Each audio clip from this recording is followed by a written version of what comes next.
The fall of an empire, the lesson of Byzantium.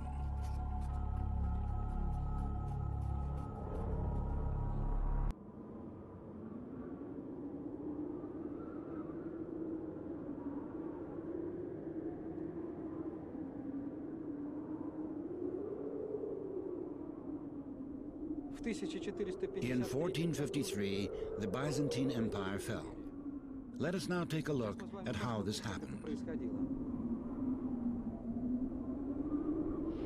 Allahu Akbar, Allahu Akbar. Ashhadu an la ilaha illallah. This city was once called Constantinople. 6 centuries ago, it was the capital city of what was, without exaggeration, one of the greatest civilizations in world history, the Byzantine Empire.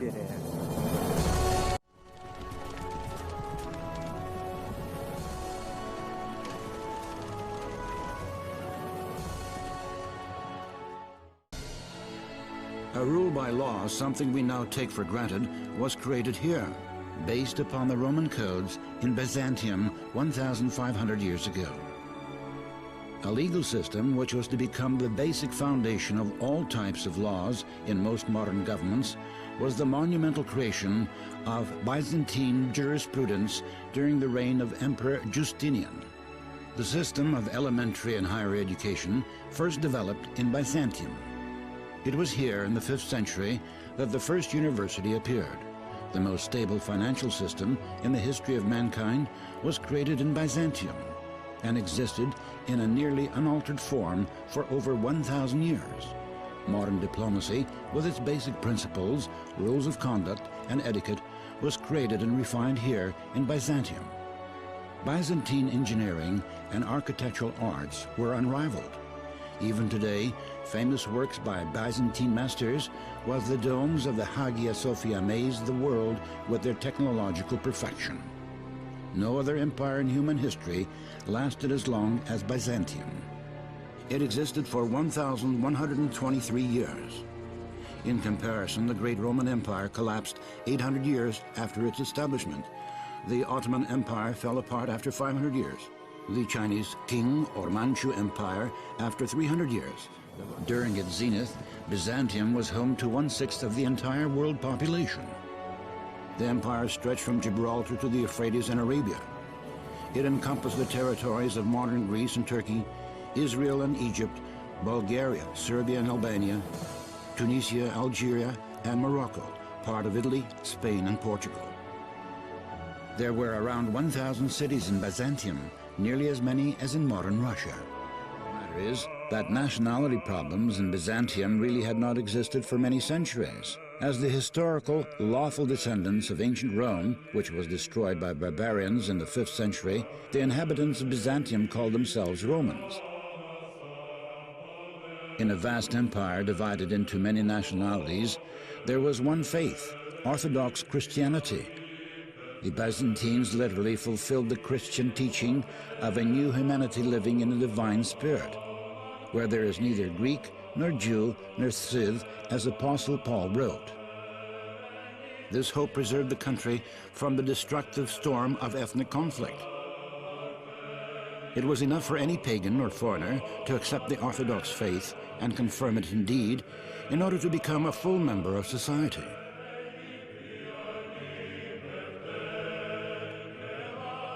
On the Byzantine throne, for example, were almost as many Armenians as there were Greeks. There were also citizens of Syrian, Arabian, Slavic, and Germanic origin. Amongst the broken, we are all Romans, Orthodox citizens of the new Rome, they proclaimed.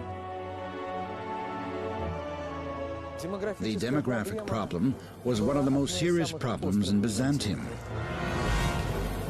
The empire was gradually inhabited by peoples of a foreign spirit, who firmly supplanted the native Orthodox population.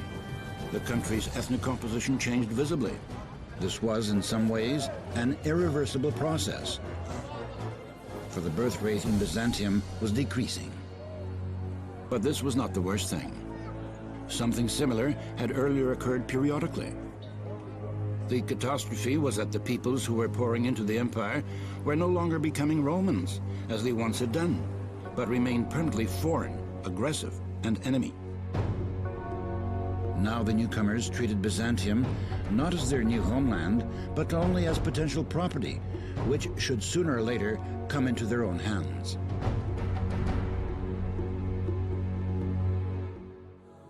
This happened also because the empire refused to educate the people, a concession it had made to the new Renaissance-era demagogy declaring state ideology to be a violation of the individual.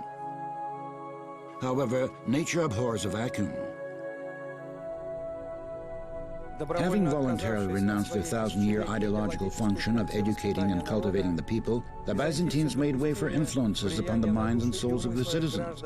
Influences which were not so much a promotion of independent and free thinking as they were a form of intentional ideological aggression aimed at destroying the foundations of state and society.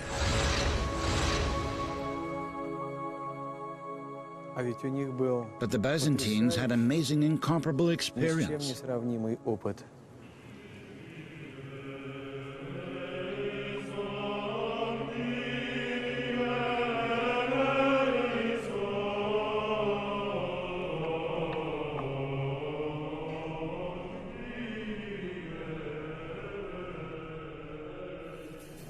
The best leaders of the empire were capable of using their vast inheritance, a wealth of experience in governance and subordination.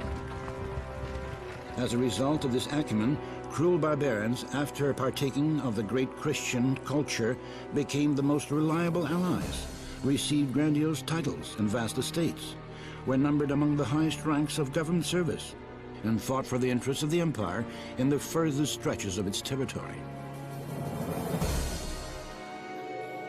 As for demographic issues, the eternal headache of any empire, separatism in the outlying areas, the best Byzantine emperors left as an inheritance proven methods of solving these issues. For example, creating conditions for the massive resettlement of the inhabitants of centralized areas to the outlying provinces. This would quickly spark an explosion in the birth rate and effectuate an extraordinary adaptability to the new locality in the second generation. However, this wealth of experience was cruelly mocked and criminally disregarded in favor of foreign opinion, and finally, it was irretrievably lost. But just what was this invasive opinion? Whose views did the Byzantines begin to value? Who was able to so influence their minds that they began to commit such suicidal mistakes one after another? It's hard to believe that such enormous reverence and dependence could have developed with regard to the same once barbaric West, which had for centuries so enviously and greedily looked upon Byzantium's wealth, and then coldly and systematically grew fat upon its gradual dissolution.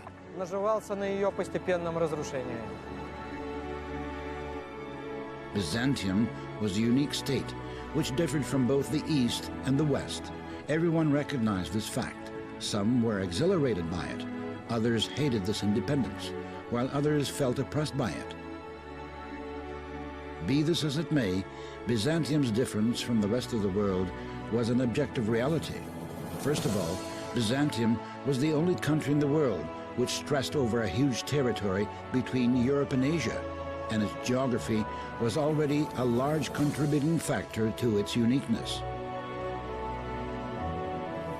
It's also a very important fact that Byzantium was a multinational empire by nature, in which the people felt the state to be one of their highest personal treasures. This was entirely incomprehensible to the Western world, where individualism and personal self-will had already been raised to the status of sacred principle.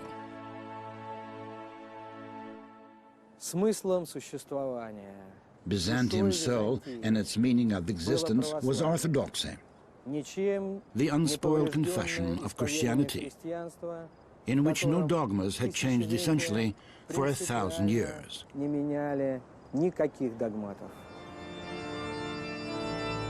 The West simply could not endure such demonstrative conservatism, called it undynamic, obtuse, and limited. It finally began with grim fanaticism to demand that Byzantium modernize her whole life in the Western image, First of all, in the religious, spiritual spheres, and then in intellectual and material spheres. With respect to the uniqueness and particularity of Byzantium, the West, despite its occasional raptures over Byzantine civilization, pronounced the sentence: it must all be destroyed, if necessary, together with Byzantium and her spiritual inheritors.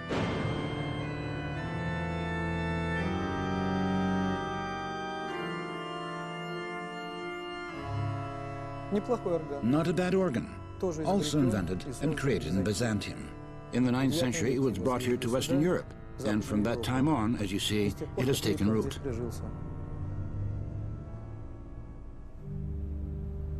Of course, it's senseless to say that the West was to blame for Byzantium's misfortunes and fall. The West was only pursuing its own interests, which is quite natural.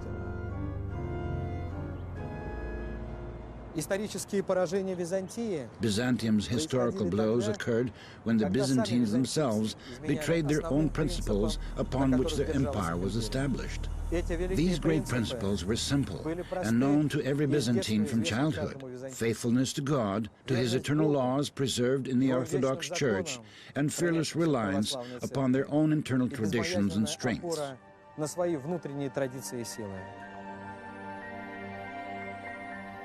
For hundreds of years, Byzantine emperors, both wise and not so wise, successful governors and inept commanders, saints on the throne and bloody tyrants, when faced with a fateful choice, knew that by following these two rules, they ensure their empire's ability to survive.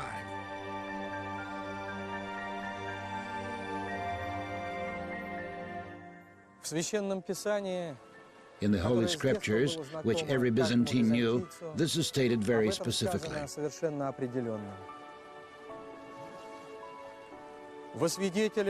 I call heaven and earth to witness before you this day. I have offered you life and death, blessing and curse. Choose life, that ye may live, and your descendants also.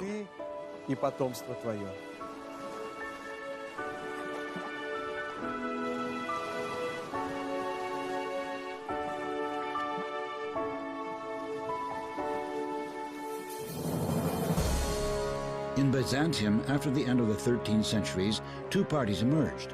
One called for reliance upon the country's internal strengths, to believe in them unconditionally, and to develop the country's colossal potential. It was prepared to accept Western European experience discriminately, after a serious test of time, but only in those cases where such changes would not touch the fundamental basics of the people's faith and state politics. The other party, pro-Western, whose representatives pointed to the indubitable fact that Europe is developing more rapidly and successfully, began to proclaim more and more loudly that Byzantium has historically exhausted itself as a political, cultural, and religious phenomenon, and to demand a root-level reworking of all state institutions in the image of the Western European countries.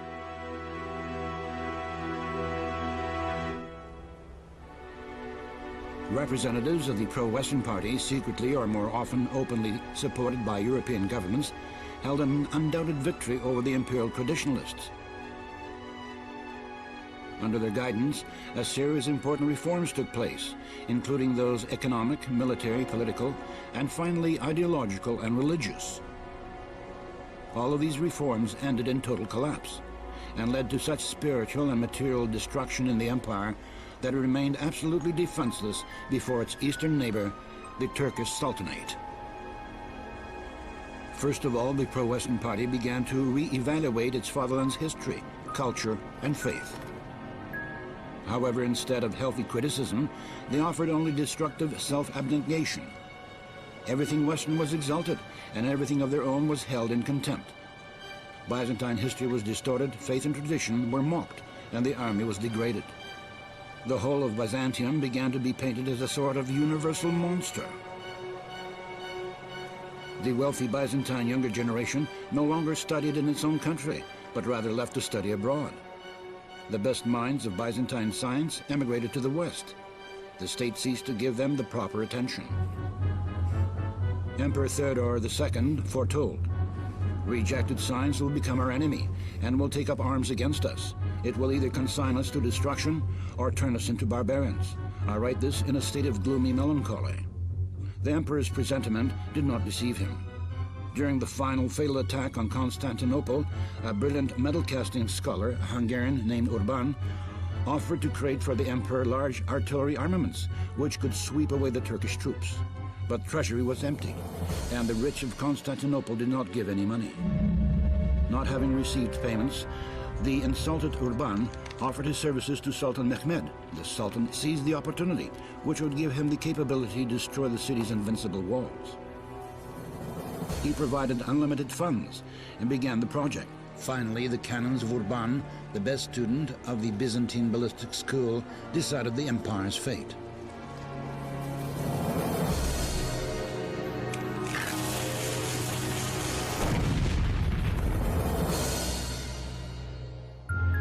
Western reforms in the military along Western lines had begun long before this. In Byzantium, there had for many centuries existed a proven, although not always effective system called stratiotes, a national regular army with mandatory service from the age of 18. With time, the Byzantine army underwent serious changes. An army of a new type required significant capital. The very stabilization fund of Basil II was earmarked precisely for the creation of an effective army. The fund, as we recall, was squandered, while decisions were made to totally revamp the army according to the image of a Western professional one. At that time, the Byzantine mind was captivated by the image of Western knights, all nailed into suits of armor, the latest achievement of contemporary military industry. My Byzantines are like clay pots, one emperor commented contemptuously about his warriors, but the Western knights are like iron kettles.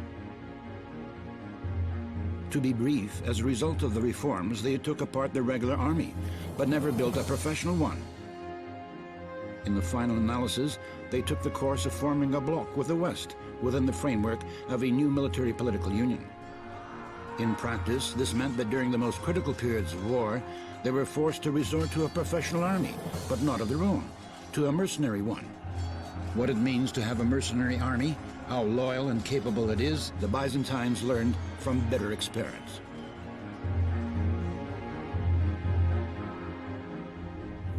Attempting to rely on the West's experience, the state became more and more ineffective. Even so, they stubbornly sought salvation in a new imitation of Western examples. The final and most devastating blow to Byzantium was the ecclesiastical union with Rome. Formally, this was the submission of the Orthodox Church to the Roman Pope, for purely practical reasons. One after another aggressive attack from foreign nations forced the country to make the choice, either to rely on God and their own strengths, or to concede their age-long principles upon which their state was founded and receive in return military and economic aid from Latin West, and the choice was made. In 1274, Emperor Mikhail Palaiologos decided upon a route concession to the West. For the first time in history, ambassadors from the Byzantine Emperor were sent to Lyon to accept the supremacy of the Pope of Rome. As it turned out, the advantages the Byzantines received in exchange for their ideological concession were negligible. The pro-Western party's calculations not only were unjustified, they collapsed. The union with Rome did not continue for long. The Greco-phile Pope Leo IV, who had drawn Byzantium into the union out of better intentions, died soon after the union was concluded, and his successor turned out to be of a completely different spirit. The interests of the Latin West were first on his list. He demanded that Byzantium change completely, that it remake itself in the image and likeness of the West. When these changes did not happen, the Pope excommunicated his newly baked spiritual son, Emperor Mikhail Palaiologos, and called Europe to a new crusade against Byzantium. The Orthodox converts to Catholicism were pronounced bad Catholics. The Byzantines were supposed to get the point that the West needed only complete and unconditional religious and political submission. Not only the Pope was to be recognized as infallible, but the West itself as well.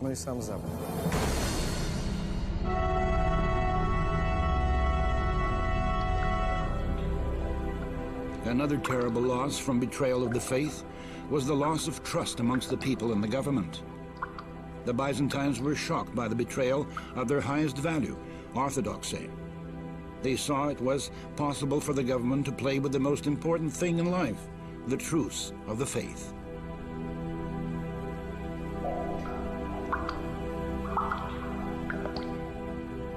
The meaning of the Byzantines' existence was lost. This was the final and main blow which destroyed the country. And although by far not all accepted the union, the people's spirit was broken. In place of their former thirst for life and energetic resolve to action, there appeared a terrible general apathy and fatigue. The people no longer wanted to live.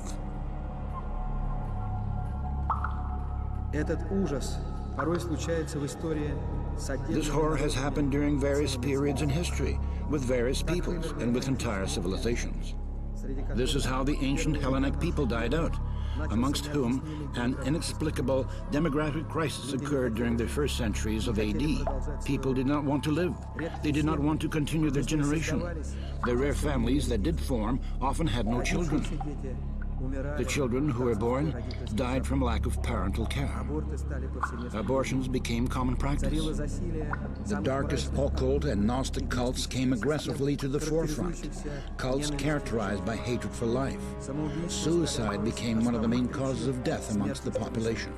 This conscious dying out of a population has been called by science endogenous psychosis of the first third centuries, a mass pathology and loss of meaning for continued existence.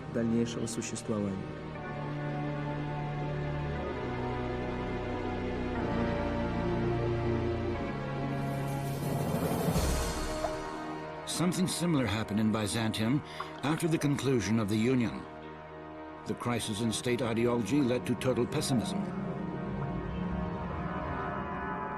Spiritual and moral decline began to take over, along with unbelief, interest in astrology, and the most primitive superstitions. Alcoholism became a true scourge of the male population.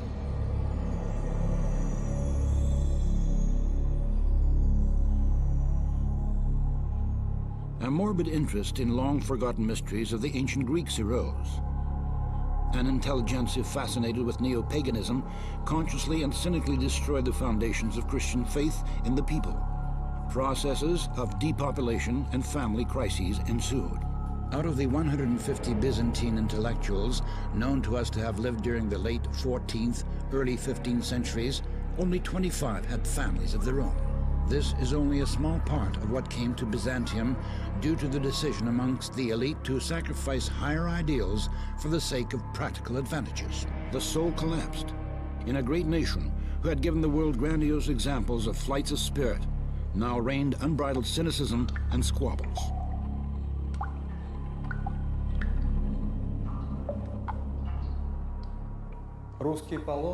One Russian pilgrim wrote bitterly during the mid-14th century, "Greeks are those who have no love."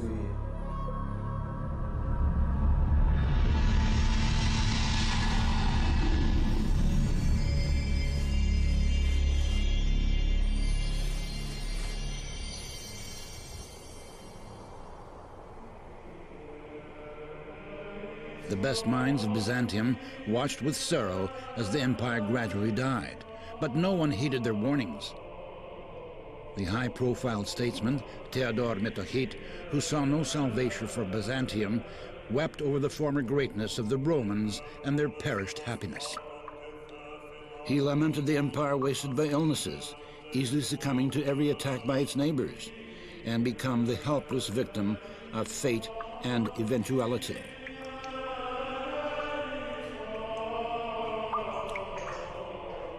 A new union, signed in Florence, in what was now a completely mad hope for help from the West, did not change a thing.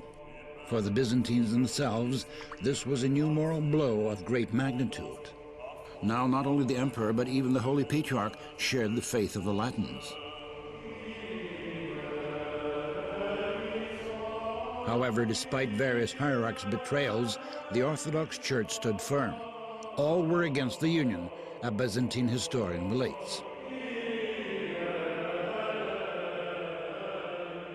O piteous Romans, monk Gennadios Scholarios wrote prophetically from his reclusion after the signing of the Florentine Union, and 14 years before the fall of Constantinople.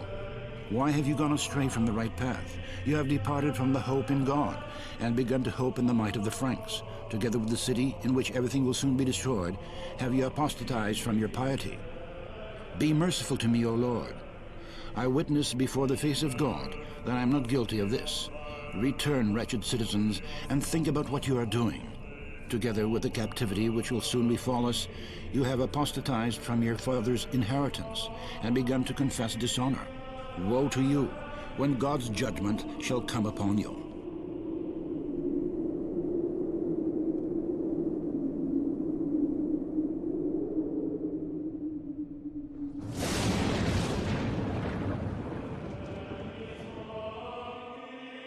The words of Gennadios Scholarios came true to the letter, and he himself was to carry the unbearably heavy cross of a bitter patriarchate. He became the first Orthodox patriarch in Constantinople after its fall to the Turks.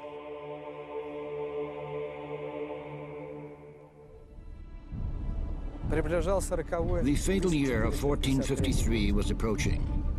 In April, Sultan Mehmed, still a very young man of 21, about the age of a college sophomore in today's Istanbul, attacked Constantinople. The Sultan was absolutely delirious with the idea of taking the Romans' capital.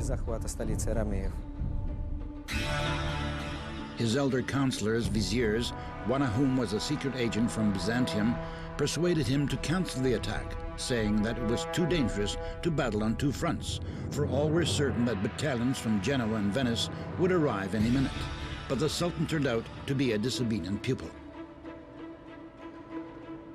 The promised help from Europe, of course, did not arrive.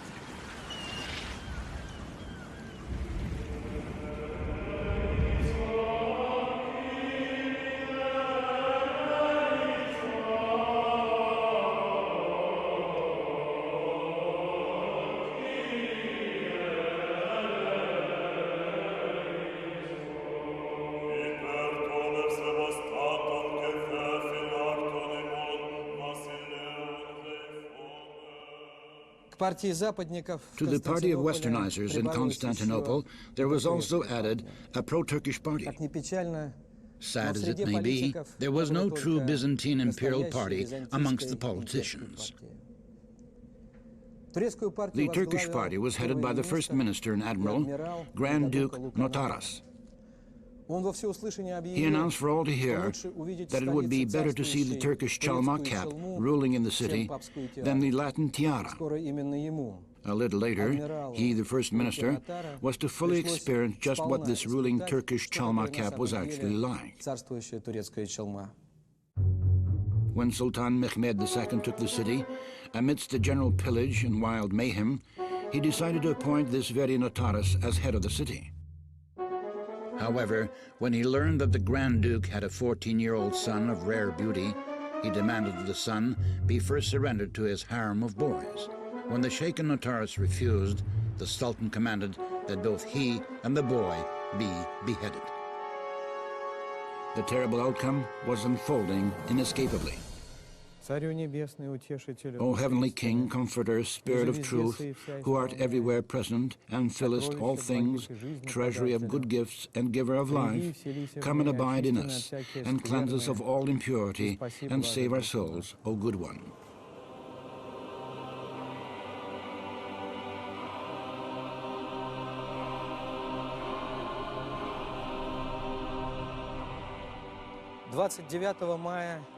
May 29, 1453, after a siege lasting many months and resisted heroically by the city's defense forces, the Turks were able to break through the upper wall. The defense forces, frightened, turned to flight. The last Byzantine emperor, Constantine Palaeologus, remained alone, abandoned by all. Holding his sword and shield, the emperor exclaimed, "Is there not a Christian who might take off my head?" But there was no one to answer. The enemies surrounded him, and after a brief siege, the Turks standing behind the sovereign killed him with a knife in the back.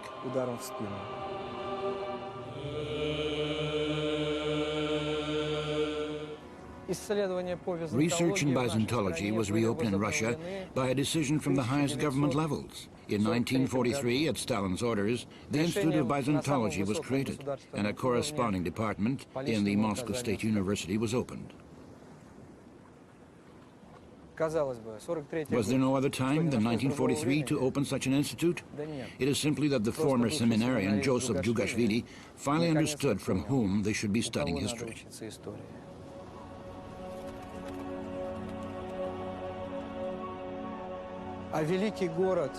And the great city of Constantinople, which had oft-times forgotten the ancient laws of its fathers, for which forgetfulness it did not even preserve its own name, performs, if only its final service, as an instructor, to retell the story of its greatness and of the monumental fall of a great empire.